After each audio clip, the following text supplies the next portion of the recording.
So good morning po. Ayan po, magtatanim po tayo ngayon ng mangga. Ayan. Atin po siyang ililipat kasi malapit sa bahay. So para pag-uwi natin, meron tayong mapapangulang mangga. Let's go! Ayan po, ito po ating ililipat. Ito po yung mga bulaklak dito. So ililipat natin yung mangga. Ayan.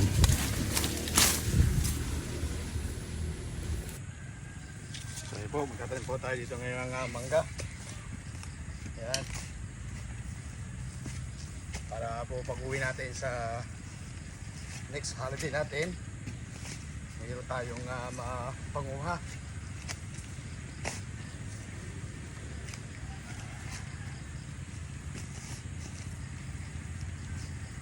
Ayan po.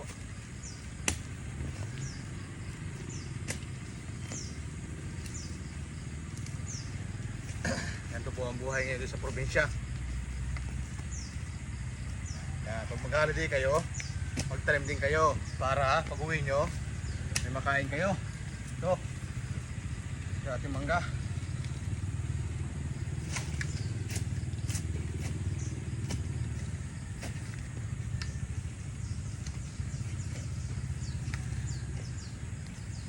Pag uwi kayo, huwag kayong puro sarap lang, magtanim din kayo. Yan.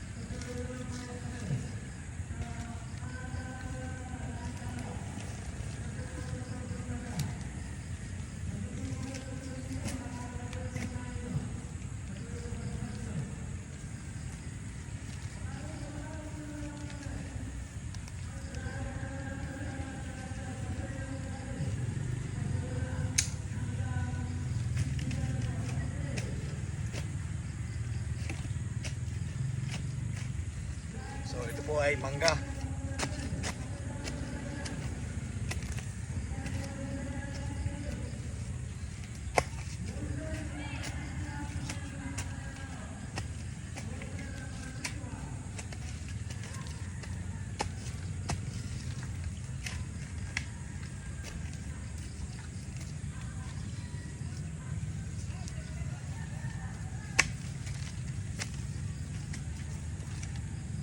So yan po, so pag uwi natin parang araw, meron tayong aanihin. Kaya po nito, yan po ang mga tanim ko niyog 2 years ago. Yan, 2 years ago lang po yan, hanggang doon sa dulo doon. Yan. So next na uwi ko, hopefully mauubod na tayo.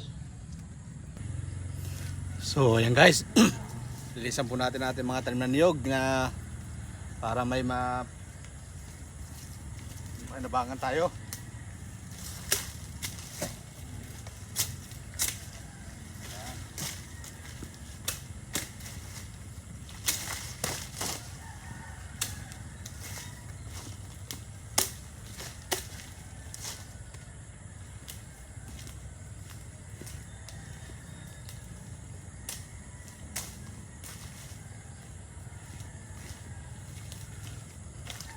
So ito po yung mga tanim natin 2 years ago. So pagbalik natin 2 years again, meron tayong makakain. Thank you.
Linis lang po at talagang napakaguyam.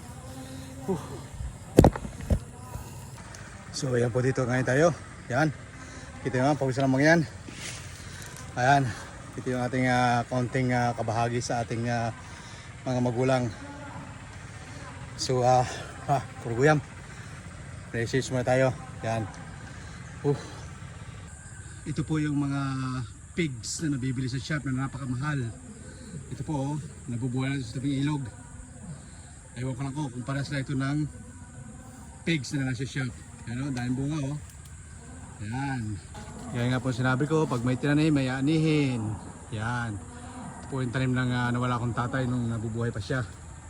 Ang lagi sabi niya ay magsikap kayo para meron kayong maani balang araw. Yan po, at namunga na. So, salamat sa tatay namin mabait. So, ito po yung ating konting nalinisan. Hanggang sa dulo. Yan. At magtatanim ulit tayo ng niyog. So, let's go. So, yan po, gumawa tayo ng panggata.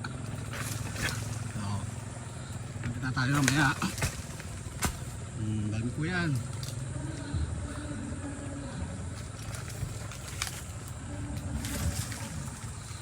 Dahil panggata. Sayang po. Dami yan. So yan na po yung ating nasungkit. So marami pa po doon. Ito lang muna at makakamasayang.